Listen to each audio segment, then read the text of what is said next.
વર્તમાનમાં જે લાંબા સમયથી આપણા ઉપર રાજ કરે છે એમની રાજ કરવાની પદ્ધતિથી જો તમે કંટાળ્યા હો તો આજે રામાપીરના મંદિરમાં સોગંદ ખાઈને જજો કે અમારે બદલાવ લાવવો છે.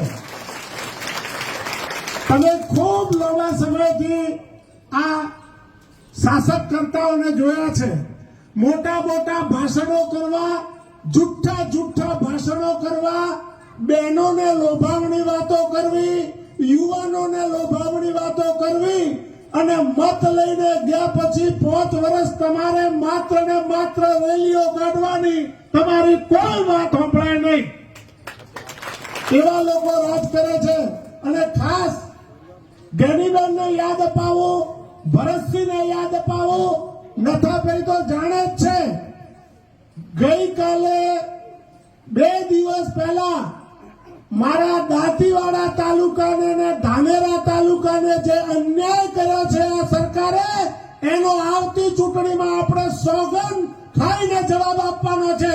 કોઈની ગાડી મત માંગવા આવે તો કે અમારું પાણી તમે છીનવી લીધું છે, તમારા પાપે અમે પાણી વગર બેઠા છીએ, અમારી નહેર આવતી તમે અટકાવી છે, અમારા તળાવો ભરતા તમે અટકાયા છે, અમારી પાસે મત માંગવાનો તમને કોઈ અધિકાર નથી.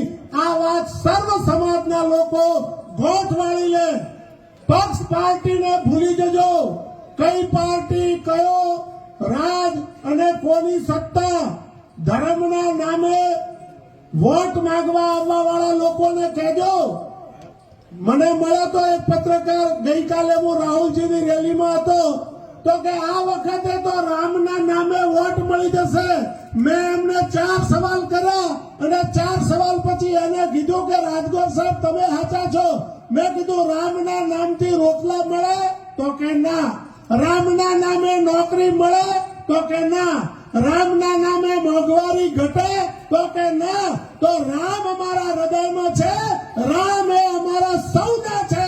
માત્ર ચૂંટણીમાં રામનો ઉપયોગ કરવા વાળાને અમે વોટ નથી આપવાના. આટલા દિવસ ક્યાં ગયા હતા? અરે રામના નામની વાતો કરવા વાળા તમે ચેતી જજો.